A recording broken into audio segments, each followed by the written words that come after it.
ঝামেলা যেটা আসলে একটা সম্পর্কে ঝগড়াঝাটি থাকবে, এটা সবাই ঝগড়া থাকে, একটু মন খারাপ হয়, টান দোটানা হয়েছে, চলে গেছি, এক ঝগড়াঝাটি হয়েছে, আমার মন ভালো হয়েছে, আবার চলে আসছি।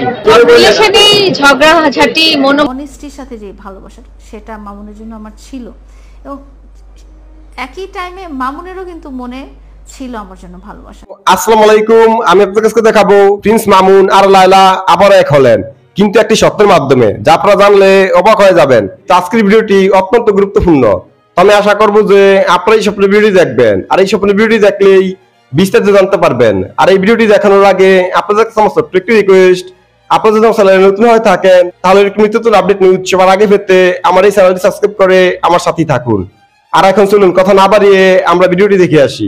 ফকির ছিল, তোর মা ফকির ছিল, তুই তো ভিক্ষা করে আমাকে খাওয়াস, এই কথাটা যখন বলছে, এই কথাটা আমি সারা জীবনে মরে গেলেও কবরে গেলেও আমি ভুলবো না। সব ক্লিয়ার করার জন্যই আজকে আসছি। সেদিন ছিল আমার বাবার মৃত্যুবার্ষিকী। আমার বাবা একজন আর্মি অফিসার, উনি মারা গেছেন অনেক আগেই। তো 14 তারিখ মার্চ ছিল আমার বাবার মৃত্যুবার্ষিকী। ওকে তো সত্যিকারভাবে আমি ভালোবাসছি। আমার এন্ড থেকে একটা ভালোবাসার জন্য যতটুকু মর্যাদা দেওয়া দরকার, যতটুকু সম্মান দেওয়া দরকার, এবং তাকে যতটুকু, তার এবং তার পরিবারকে যতটুকু আরাম দেওয়া দরকার, আমার পক্ষে একটা মেয়ে হয়ে যতটুকু করা সম্ভব। এবং আপনারা সবসময় দেখবেন যে আমি সবসময় বলে আসছি যে মামুনকে সামনে রাখবো, মামুন মিডিয়াতে থাকবে, মামুন তার ক্যারিয়ার মিডিয়াতে গড়বে, সেই হিসেবে আমি তাকে গ্রুম করছি, সেই হিসেবে তাকে আমি রেডি করছি, প্রিপেয়ার করছি, যাতে সে সিনেমায় যাবে, যেটা তাদের আলটিমেট গোল। তো এমন না কোনোদিন আমি বলিনি যে আমি মডেল হব, বা আমি নায়িকা হব, বা আমি অভিনয় করব, বা আমি মিউজিক ভিডিও করব। এটা সবসময় সামনে মামুনই ছিল। এর একটা এবং একমাত্রই কারণ হচ্ছে মামুনের জন্য আমার পিওর ভালোবাসা, 100% লয়ালিটি বা বিশ্বাস নিয়ে যে ভালোবাসাটা, অনেস্টির সাথে যে ভালোবাসাটা, সেটা মামুনের জন্য আমার ছিল। এবং একই টাইমে মামুনেরও কিন্তু মনে ছিল আমার জন্য ভালোবাসা, সেটা আমি বুঝতে পারি। সে বাইরে যাই বলুক না কেন, যেহেতু একটা মানুষের সাথে একসাথে থাকলে, আর সব শেষের কথা হচ্ছে একটা সংসার কিন্তু সবাই টিকায় রাখতে চায়, কেউ চায় না যে সংসারটা ভাঙুক। যত কিছুই হোক, মেয়েরা কিন্তু সবসময় স্যাক্রিফাইস করে হলেও, কষ্ট হলেও, হাজার অত্যাচার সহ্য করে হলেও চায় যে আমি আমার সংসারটা টিকায় রাখবো।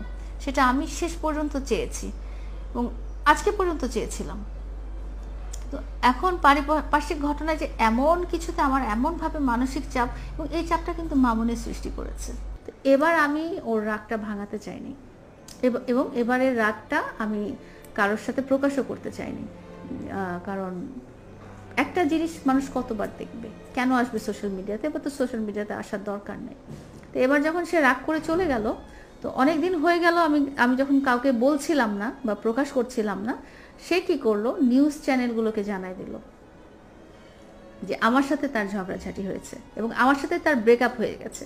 সে যেটা নিউজ চ্যানেলকে জানিয়েছে সেটা সে আমাকে জানায়নি, কারণ সে ব্লক করে দিয়েছে। তার আম্মু আব্বু পরিবারের সব লোকজন আমাকে ফোনে ব্লক করে দিয়েছে। আমার কারোর সাথে যোগাযোগের কোনো উপায়ই ছিল না, এবং আমিও কিন্তু জানি না। তো নিউজ চ্যানেলগুলো থেকে একটা নিউজ চ্যানেল আমাকে ডাকলো ইন্টারভিউর জন্য। আমি যখন ইন্টারভিউ দিতে গেলাম, তখন আমি অবাক হলাম। ওনাদের একটা কোয়েশ্চেন বারবার শুনে যে, ও সেই জন্য মামুন রাগ করে বাড়ি ছেড়ে চলে গিয়েছে। আমি চিন্তা করলাম যে এটা তো ওনাদের জানার কথা না। এবার রাগের যে সূত্রটা হয়েছিল, এটা যদি একটু সংক্ষেপে, যদি ছোট করে যদি একটু বলতেন যে আসলে এবারের কাহিনীটা। আচ্ছা, এবারের কাহিনীটা খুবই ব্যক্তিগত একটা কাহিনী। যেহেতু ব্যক্তিগত কাহিনী, মামুন আর ব্যক্তিগত রাখে নাই, আমিও ক্লিয়ার করে দিচ্ছি কি হয়েছে। আমাকে ওর পোষায়নি, ওর আমাকে পোষায়নি। এই ঘটনাটা কিভাবে হলো? এই ঘটনাটা হলো যে যখন ওর আম্মু বলছিল যে তাকে 2 লাখ টাকা পাঠাতে, তার একটা জমি আছে, সেই জমিটা তার কিনতেই হবে অ্যাট এনি কস্ট। সব রেসপেক্ট রেখে বলছি, ওনার প্রতি রেসপেক্ট রেখে বলছি যে উনি আসলে কি বলবো, আমার সাথে ভালো মানুষ, কিন্তু ওনার টেকনিকগুলো উনি জানেন যে কীভাবে কী করতে হয়। তো এর মধ্যে মামুন গাড়িটা বিক্রি করে ফেললো। গাড়িটা বিক্রি করার পরে টাকাটা তার অ্যাকাউন্টে নিয়ে গেল, এবং অ্যাকাউন্টে নেওয়ার পর থেকেই সে আমার সাথে খুব খারাপ ব্যবহার শুরু করলো, কোনো কারণ ছাড়াই। উঠতে বসতে গালাগালি, খারাপ ল্যাঙ্গুয়েজ, এটা সেটা, এই ধরনের আচার ব্যবহার শুরু করলো। তো আমি যেটা বলি যে আমি কিন্তু সহজে রেগে যাই না, বা সহজে মুখ খুলি না, আমার কিন্তু অনেক ধৈর্য আছে। তো ও যেটা করলো, সে আমাকে উস্কায় দেওয়ার চেষ্টা করলো। তো সেদিন ছিল এটা খুবই ব্যক্তিগত একটা ইনসিডেন্ট। আমি ক্লিয়ার করি, যেহেতু সব ক্লিয়ার করার জন্যই আজকে আসছি। সেদিন ছিল আমার বাবার মৃত্যুবার্ষিকী। আমার বাবা একজন আর্মি অফিসার, উনি মারা গেছেন অনেক আগেই। তো 14 তারিখ মার্চ ছিল আমার বাবার মৃত্যুবার্ষিকী। তো ডেফিনেটলি যে কোনো সন্তানের জন্য তার বাবা মা অনেক বড় একটা জায়গা জুড়ে আছে, আর আমার বাবা আমার জন্য অনেক স্পেশাল।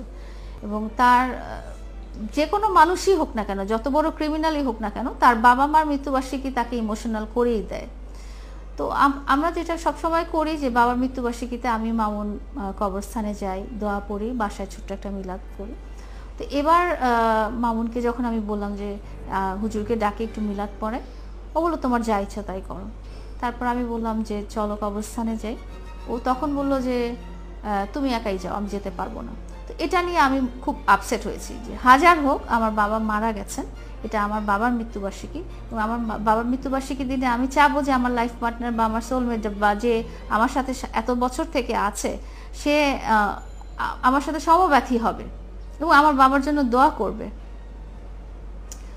তো এটা না করে সে কি করলো, সে সারাটা দিন আমার সাথে খারাপ ব্যবহার শুরু করলো এবং মানে খোঁটা দিয়ে কথা বলতে লাগলো যে তোর জন্য আমার কিছু হয় নাই, তোর জন্য আমার কোনো উন্নতি হয় নাই, আমার যে ছোট ছোট কন্টেন্ট ক্রিয়েটাররা আজকে বাড়ি গাড়ি কত কি করে ফেলছে। ঝামেলা যেটা আসলে একটা সম্পর্কে ঝগড়াঝাটি থাকবে, এটা সবারই ঝগড়া থাকে, একটু মন খারাপ হয়, কারণ দোটানা হয়েছে চলে গেছি, এক ঝগড়াঝাটি হয়েছে, আমার মন ভালো হয়েছে আবার চলে আসছি। রিলেশনে ঝগড়াঝাটি মনোমালিন্য এগুলো হয়ে থাকে। সো ওই একটা টপিক ছিল আর কি, তখন বলে ফেলেছিল। বিষয়টা আগে আসলে এরকম ছিল না, বিষয়টা ছিল অনেকে প্রকাশ করছে যে লালার বাবা মার বাড়ি বা ওর বাড়ি আমি লিখে দিতে বলছি, এগুলো একদমই ফেক নিউজ, এগুলা বানোয়াট ছিল। ও যেটা বলছে আমাদের একটা নতুন পরিকল্পনা আছে, আগামীতে আমরা দুজন মিলে একটা বাড়ি করতেছি, দুজনে মিলে আমাদের দুজনেরই হবে। সো ওইটা নিয়েই একটু টুকটাক গ্যাঞ্জাম গ্যাদারিং হয়ে গেছিল, দুজনের মধ্যে কথা কাটাকাটি হয়েছিল। সো ওইটাই ও বলছে যে আমাদের এখন হচ্ছে না, হবে ইনশাল্লাহ, তাড়াতাড়ি আমরা করে ফেলবো, দুজনে মিলে করতেছি। তো ওইটাকে মানুষ নেগেটিভলি নিয়ে খারাপভাবে প্রচার করছে যে আমি ওর বাবা মার বাড়ি চাইছি বা ওর বাড়ি আমি আমার নামে লিখে দিতে চাইছি, এটা পুরোটাই বানোয়াট। আসসালামু আলাইকুম এভরিওয়ান। জি আলহামদুলিল্লাহ, আপনাদের দোয়ায় অনেক অনেক ভালো আছি। এন্ড আপনারা সবাই কেমন আছেন?